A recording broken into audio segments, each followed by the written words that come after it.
할렐루야! 창세기 24장 10절에서 27절까지 말씀을 읽고 은혜 나누도록 하겠습니다. 이에 종이 그 주인의 낙타 중 10匹를 끌고 떠났는데 곧 그의 주인의 모든 좋은 것을 가지고 떠나 메소포타미아로 가서 나홀의 성에 이르러 그 낙타를 성 밖 우물 곁에 꿀렸으니 저녁 때라. 여인들이 물을 기르러 나올 때였더라. 그가 이르되 우리 주인 아브라함의 하나님 여호와여, 원하건대 오늘 나에게 순조롭게 만나게 하사 내 주인 아브라함에게 은혜를 베푸시옵소서.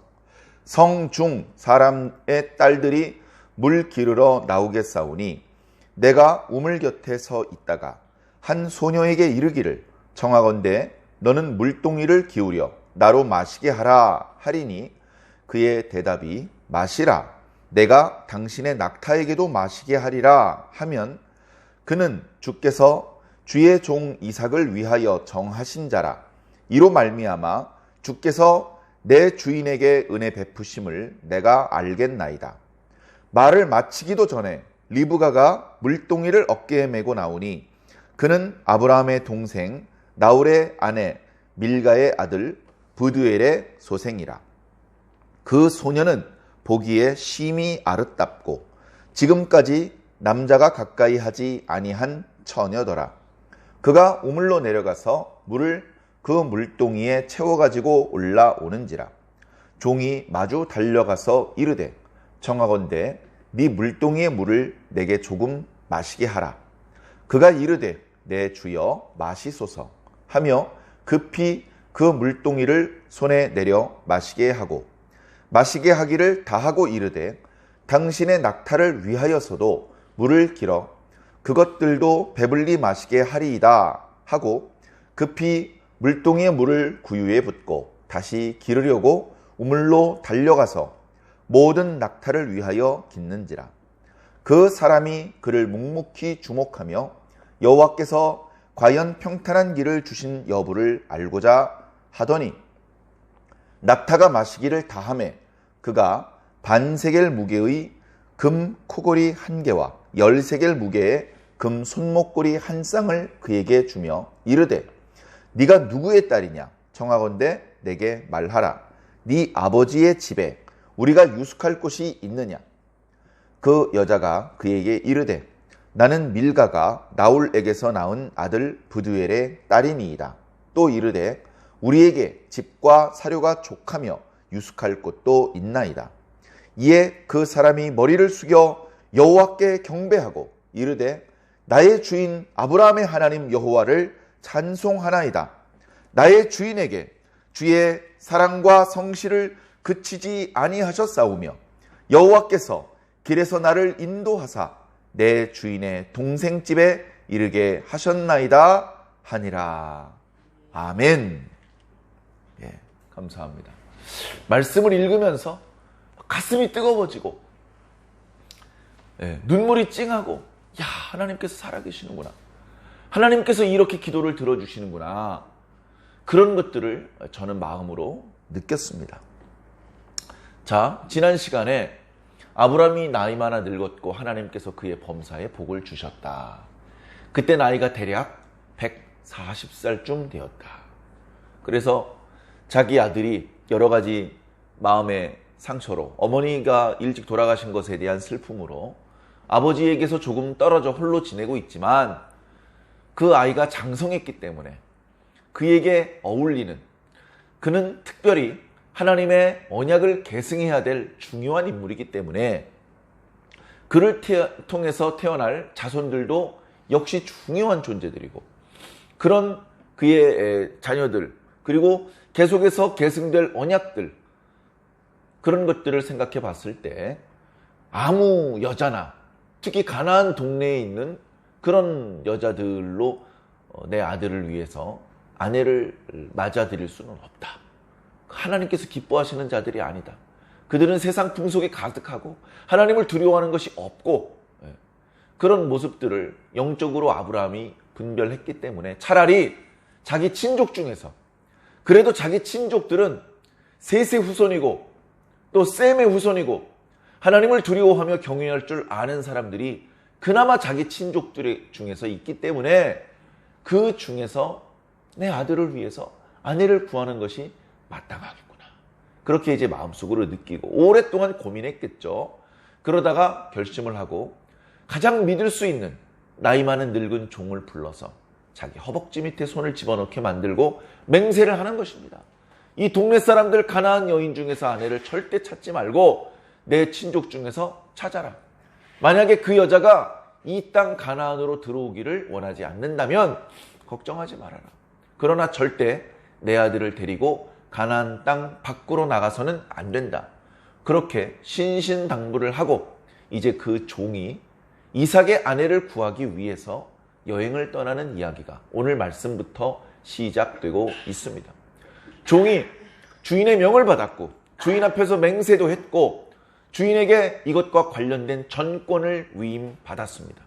그래서 주인의 모든 소유 중에서 가장 좋은 것들을 낙타 10마리의 등에 실었습니다. 모르는 사람이 보면 어디 멀리 무역을 떠나는 것처럼 대규모 낙타 어떤 그 군단을 이끌고 가는 그런 모습입니다. 본문엔 자세히 나타나지 않고 있지만 이 종은 혼자 간 것은 아닐 것입니다.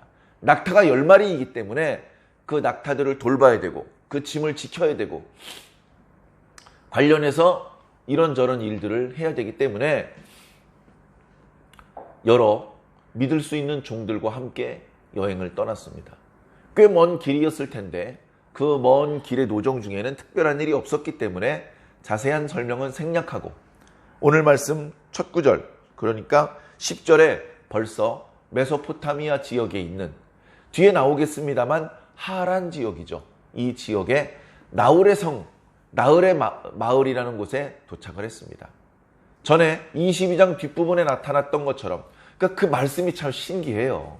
22장 앞부분에 하나님의 명을 따라서 하나밖에 없는 독자 이삭을 번제로 하나님께 바칠 뻔하지 않았습니까? 그러나 하나님께서 아브라함이 하나님을 진실로 경외하는 것을 아시고는 이삭의 몸에 손을 대지 못하게 하셨죠. 그리고 그 주변에 어쩌면 이미 진작부터 하나님께서 어떤 수양을 그 뿌리, 그 가시덤불에 걸리게 그래서 거기서 옴짝달싹 못하고 아브라함의 손에 잡혀서 하나님께 번제로 바쳐질 수 있도록 하나님께서 양도 준비를 하셨을 것입니다. 그래서 그 사건 이후에 여호와 이레다 그 땅의 이름을 그렇게 이름 붙였고 여호와의 산에서 준비될 것이다 라는 말을 하게 되었었죠.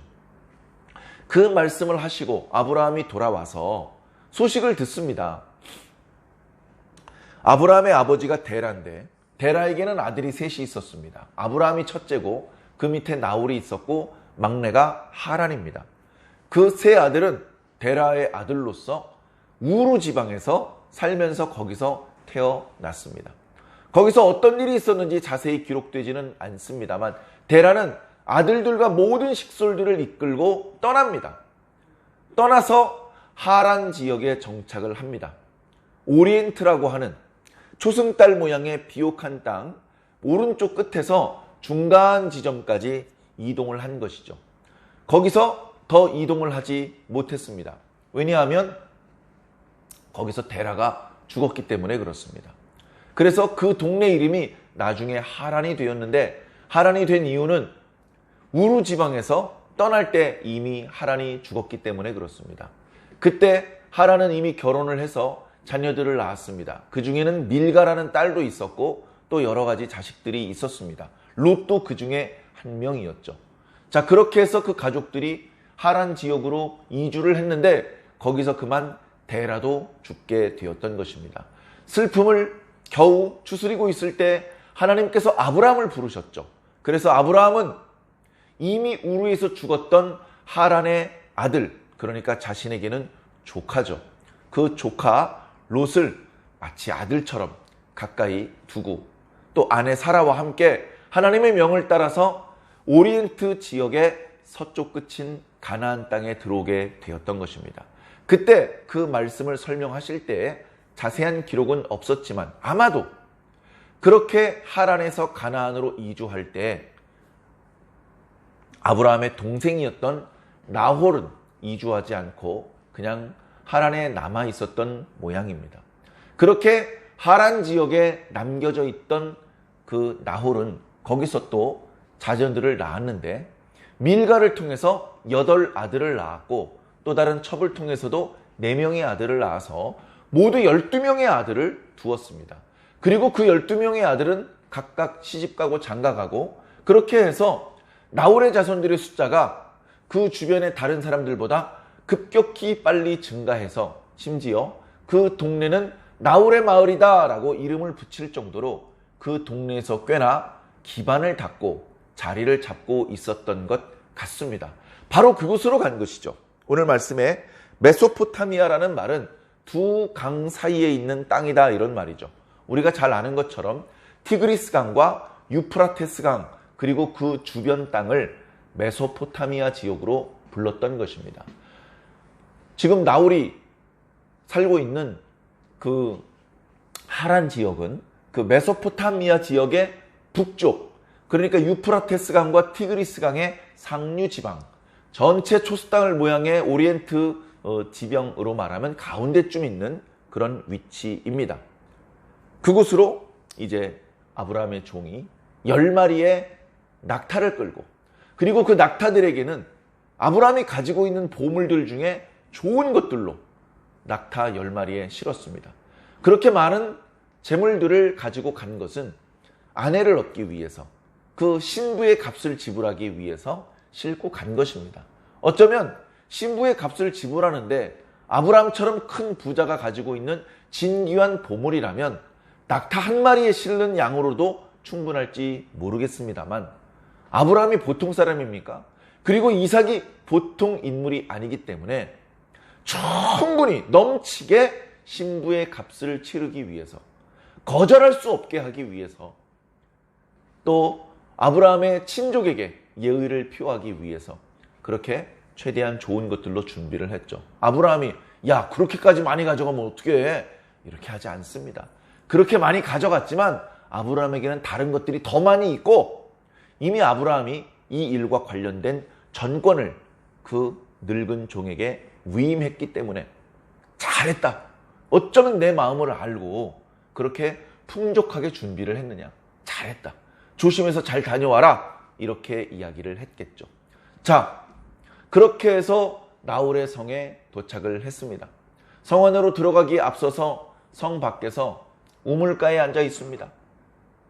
뭔가 이렇게 자기도 물을 마시고 짐승들이 먼 길을 떠나왔기 때문에 짐승들에게 물을 줄 필요가 있었겠죠.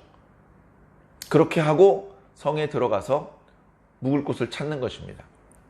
여행자들에게 관대한 그런 어떤 문화에 따라서 누군가 자신을 영접해주면 거기서 하룻밤을 유숙하고 그 다음 날부터는 이제 본격적으로 아브라함의 친족을 찾고 그 가족들 중에 이삭의 아내가 될 만한 여인이 있는지 물색을 하기 위해서 어쩌면 그렇게 이제 일정을 잡았는지 모르겠습니다. 자, 그런데 우물가에 앉아서 이 종이 무엇을 하느냐? 기도를 합니다. 종이 기도를 해요. 아브라함만 기도하는 줄 아셨죠, 여러분? 아브라함 집에 있는 모든 사람이 하나님께 기도를 합니다. 주인의 믿음이 종들에게도 전달이 되는 겁니다. 주인의 믿음이 아내에게도 자식에게도 그 집에서 일하는 모든 사람에게 전달이 되는 겁니다. 그래서 여러분, 남자든 여자든 어른이든 아이든 가정마다 믿음의 호주의 역할을 하는 사람의 역할이 매우 중요합니다. 그 사람은 아무도 하지 않아도 깨어서 기도해야 됩니다. 말씀을 매일 읽으면서 묵상해야 됩니다. 가족들을 위해서 기도해야 될 책무가 있습니다. 그렇게 기도할 때 가족들 중에서 하나님의 부름을 받는 자들이 나타날 것이고 그렇게 하나님의 부름을 받은 자와 함께 손잡고 계속해서 가족들을 위해서 기도해야 합니다. 그렇게 믿음이 자기 가족들에게 퍼져 나가야 합니다. 가족들을 믿음 안에서 화합시켜야 되고 믿음의 가정을 세워 나가야 되는 것이죠. 생각처럼 쉽지 않을 수 있습니다. 많은 시간이 걸릴 수도 있습니다. 그 과정에서 여러 가지 우여곡절이 있고 마음의 상처를 받게 되는 일이 있을지도 모르겠습니다만 절대 포기하거나 중단할 수 없는 일입니다. 아브라함의 믿음이 언제 이렇게 가족들에게 전달이 됐는지, 아브라함이 언제 식솔들을 모아놓고 하나님에 대해서 일장 연설을 하고 뭐 설교를 하고 제사 드리는 방법과 기도하는 방법에 대해서 가르치고 그럴 리가 없지 않습니까? 그러나 하도 아브라함이 하나님께 기도하는 모습을 많이 지켜보았던 종들은 이제 얼추 아브라함과 유사하게 기도할 수 있습니다. 흉내만 내는 것뿐 아니고 마음속으로부터 진심으로 하나님을 경외하고 하나님을 믿는 그런 신앙, 그리고 하나님이 어떤 분인지, 하나님과 아브라함과 어떤 관계고 하나님께서 아브라함에게 어떤 언약을 맺으셨고 지금 내가 하는 일이 하나님의 언약 안에서 어떤 부분인지 이해하는 그런 수준이었다는 것이죠. 그래서 기도합니다. 아브라함의 하나님이시여 나에게 자비를 내려 주시옵소서. 이삭의 아내를 구하는 것이 너무나 막막합니다. 하나님께서 이끌어 주셔서 무사하게 나홀의 성까지 도착을 했는데 하나님께서 우리 주인 아브라함에게 은혜를 베푸신다면 조금 순조롭게 이삭의 아내 될 여인을 만나게 하여 주시옵소서. 그러면서 계속해서 이렇게 기도합니다. 이제 낮에 뜨거운 해가 저물어 가고 있습니다. 이제 그렇게 해가 뜨겁지 않고 덥지 않습니다. 선선하고 그런가 하면 해가 아주 떨어져서 어두워지지 않은 때이기 때문에 이때 보통 여인들이 물을 기르러 성 밖에 있는 이 우물로 올 것입니다. 그러면 보통 그렇게 물을 기르는 여자는 각 집에서 결혼하지 않은 여자들, 아주 어린 꼬맹이부터 결혼하지 않은 처녀들이 주로 물을 기르러 옵니다. 주로 집안의 어른들은 그냥 앉아 있고요. 집안에 이제 나이가 많은 결혼한 여자들은 그렇게 어린 여자들한테 물을 기러 오르라고 하고 또 남편에게 뭘 부탁하고 이렇게 해서 식사를 준비합니다. 저녁 식사를 준비하는 게 중요합니다. 그때 준비한 것들로 다음날 아침과 점심까지 먹는 경우들이 많았기 때문에 그렇습니다. 그렇게 하고 젊은 남자들은 들판에 나가 있습니다. 들판에서 양치는 게 뭐 간단한 일인데 차라리 그걸 여자들을 시키고 물동이에 그 무거운 물동이를 지고 나르는 게 얼마나 힘든 일인데 그걸 남자를 시켰어야지. 그런데 양치는 일이 사실은 더 힘든 일입니다. 그래서 양치는 일을 남자들에게 맡기고 물 기르는 일은 여자들에게 맡기는 거예요. 그런데 이제 나중에 나오겠습니다만 라반이라고 하는 사람은 자기 딸들에게 양떼를 맡깁니다. 자기 딸들에게 남자도 감당하기 힘든 수백 마리의 양떼들을 돌보는 일을 맡기는 것이죠. 정말 혹독한 그런 사람이라는 것을 이제 나중에 이제 알게 되는데요. 그 일도 힘든 일인데 물동이를 지는 일도 쉬운 일은 아니지만 그것을 주로 나이 어린 여자들이 합니다. 그러니까 이제 우물에 오는 여자들이 대부분 처녀일 테니까 어쩌면 하나님께서 생각하셨던 이삭의 아내 될 여자가 지금 물 기르러 오는 여자들 중에 있을지 모릅니다. 그러면 제가 이렇게 하겠습니다. 물을 기르면 내가 먼 길을 오느라 목이 마른데 당신 물동이의 물을 나로 조금 마시게 해줄 수 있겠소? 이렇게 물어보면 마십시오. 마시고 제가 보니까 당신 이렇게 낙타를 10마리나 끌고 왔는데 그 낙타들도 보니까 목이 말라 보입니다. 제가 그 낙타들에게도 물을 주어서 마실 수 있도록 그렇게 해드리겠습니다. 이렇게 지나가는 사람에게, 목마른 사람에게 물을 조금 덜어주는 것은 있을 수 있습니다. 그러나 10마리도 되는 낙타는 또 물 엄청나게 많이 마시거든요. 그 낙타들이 배불리 물을 마시는 것은요, 여러 번 우물에 내려가서 물을 길러 와야 되는 것입니다.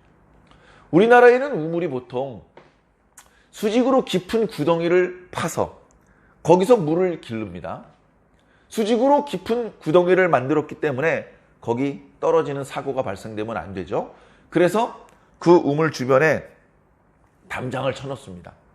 네모나게 나무로 담장을 쳐놓기도 하고 돌멩이로 동그랗게 담장을 쳐놓기도 하죠. 그래서 여기는 깊은 웅덩이가 있으니까 더 가까이 가면 위험하다. 이런 이제 신호를 보내주는 것이죠. 그런데 그 이제 우리나라의 문화하고 이 아브라함이 살던 시대에 우물은 어떤 거냐면요, 수직으로 깊숙이 내려가는 게 아니고 그래서 무슨 두레박에다가 밧줄을 묶어가지고 던져가지고 물을 길어 올리는 게 아니고 사선으로 넓게 땅을 파는 겁니다. 상당히 깊이 파야 되거든요. 우리가 잘 아는 것처럼 지하 수위 밑까지 파 내려가야 거기 물이 고이는 거잖아요. 그런데 수직으로 파 내려가면 그 토질이 이렇게 막 무너지는 약한 토질이기 때문에 이렇게 평평하게 이렇게 넓게 우물을 파야 됩니다. 그래서 우물이 파가지고 그 밑에 물이 고여 있으면 조그만한 연못처럼 물이 송글송글 고여 올라옵니다. 그러면 거기까지 한참 걸어 내려가서 물을 길어가지고 또 걸어 올라와야 돼요. 그러니까 물 한 동이를 길어 올라오는 것이 이게 쉬운 일이 아닙니다. 그렇기 때문에 뭐 지나가는 사람 손 조금 씻고 몇 모금 마시게 하는 거는 별 문제 아니겠지만 낙타를 10마리나 그것도 배불리 물 마시게 하는 것은 여러 번 그 우물을 오르락 내리락 해야 되는 일이기 때문에 그렇게까지 친절을 베푸는 자는 없습니다. 부탁을 해도 안 들어줄 판인데 부탁하지도 않았는데 제가 선생님의 낙타도 물을 배불리 마실 수 있도록 해드리겠습니다 라고 말하는 여자가 있다면 그 정도로 평범한 선을 넘어서 친절하게 여행자들에게 친절을 베푸는 그런 여인이 있다면 그 여인이야말로 우리 주인 아브라함의 아들 이삭을 위해서 하나님께서 예비하신 여자라고 그렇게 제가 믿겠습니다. 그런 여자를 만나게 하신다면 하나님께서 내 주인 아브라함에게 은혜를 베풀고 계시다고 제가 확실히 알겠습니다. 그렇게 기도를 한 것이죠. 문제 뭡니까? 그 기도가 끝나기도 전에 리브가가 옵니다. 기도가 끝나기도 전에. 그래 시편에 말씀하시기를 네가 날 부르기 전에 내가 들었고 네가 말하기 전에 내가 응답하였다. 할렐루야. 하나님께서는 지금 이 아브라함의 생각, 고민, 기도 그리고 그 아브라함이 종에게 했던 모든 말, 그 종이 예물을 준비하는 과정과 나홀의 성까지 여행하는 모든 과정 한눈 팔지 않고 계속해서 주목해서 보고 계셨습니다. 그 종이 우물가에서 쉴 것을 아시고 마침 그 타이밍에 리브가가 어깨에 물동이를 쥐고 우물가로 나올 수 있도록 그렇게 만드셨던 것이죠. 그래 보니까 한 여인이 우물에 가까이 다가오는데 보니까 엄청나게 아름다워요. 엄청나게 아름다워. 아름다운 여인은 화장하지 않아도 막 꾸미지 않아도요. 그 아름다움이 뿜어 나옵니다. 그리고 보니까 남자를 가까이 하지 않은 처녀예요. 보통 결혼을 하면 귀걸이를 한다던가 코걸이를 한다던가 아니면 머리를 묶는 방법이 다르다던가 아마 그럴 겁니다. 우리나라 여자들도 보통 이렇게 처녀들은 머리를 뒤로 따서 끝에 댕기를 이렇게 하죠. 그러다가 결혼을 하면 머리를 올린다는 표현을 합니다. 그 머리를 말아 올리죠. 자, 그런데 리브가가 그렇게 아리답고 처녀인 그런 여자가 오는 것을 보았습니다. 보고서 리브가가 물동이에 우물로 내려가서 물을 치고 올라오니까 놓치지 않으려고 달려갑니다. 달려가서 이보게 내가 목이 좀 마른데 방금 자네가 떠온 그 물을 내가 조금 마시면 안 되겠나? 그랬더니 친절하게 네 주여 마시세요. 마시세요. 해가지고 손도 씻고 얼굴도 씻고 물을 충분히 마실 수 있도록 해줍니다. 물을 다 마셨는데 이 종이 한마디도 하지 않았는데 이 여자아이가 이렇게 말을 합니다. 보니까 당신이 끌고 온 낙타들도 목이 많이 마른 것 같은데 내가 저 낙타들 10마리도 물을 배불리 마실 수 있도록 해드리겠습니다. 하면서 남은 물동이를 구유에다 다 쏟습니다. 물을. 그리고서는 급히 우물로 뛰어내려갑니다.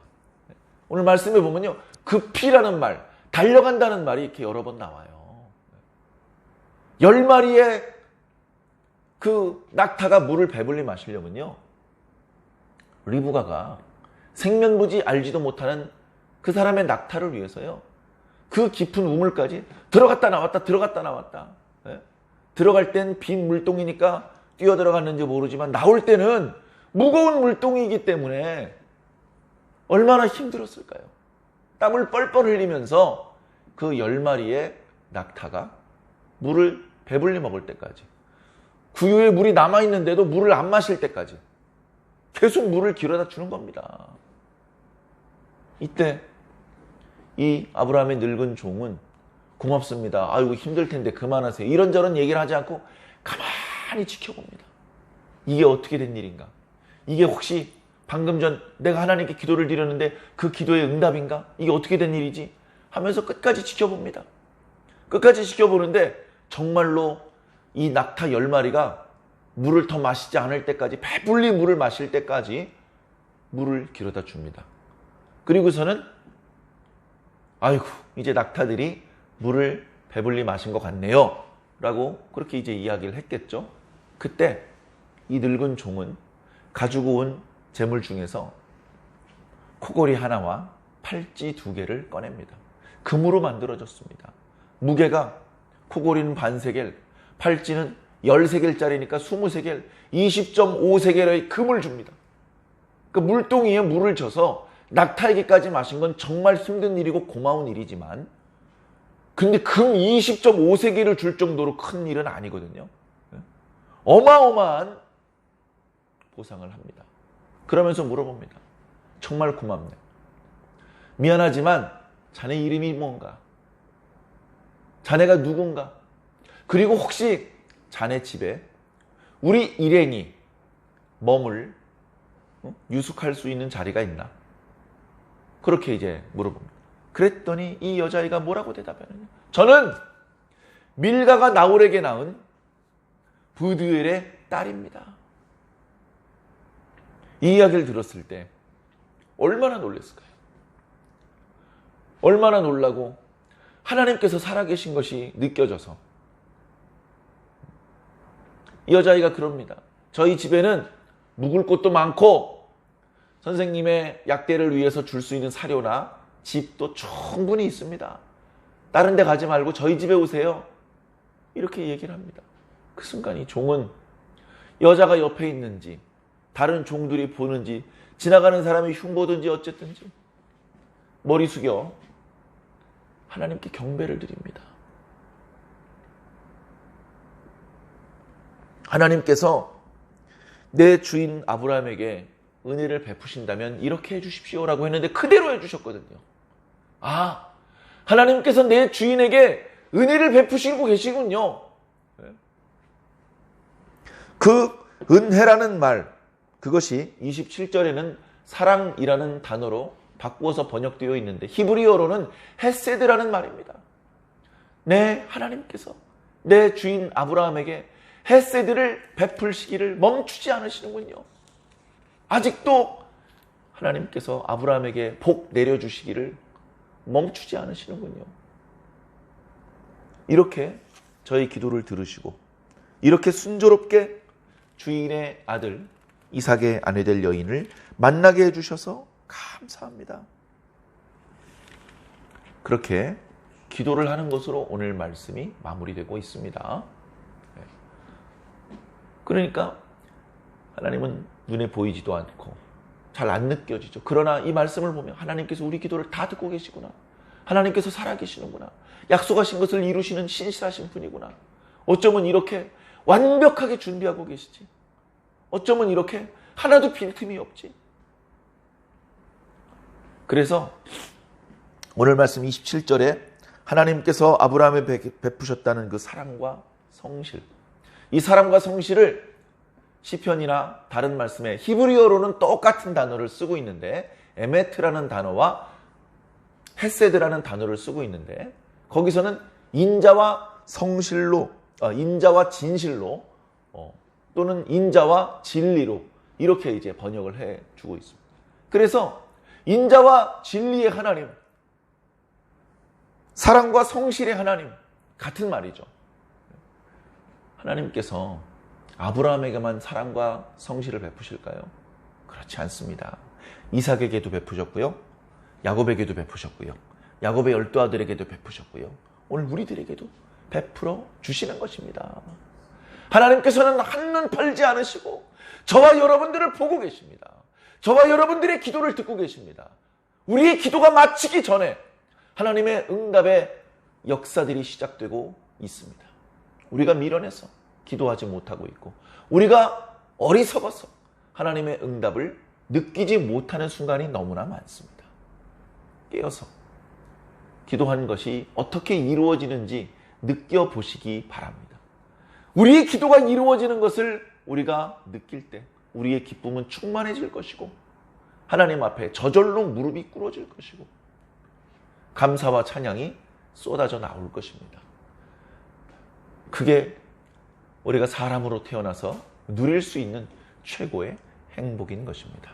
사랑하는 성도 여러분, 오늘 하루도 저와 여러분들을 향한 이 하나님의 인자와 진실하심, 사랑과 성실하심을 경험하는 그런 축복의 하루가 되시기를 예수님 이름으로 간절히 축원합니다.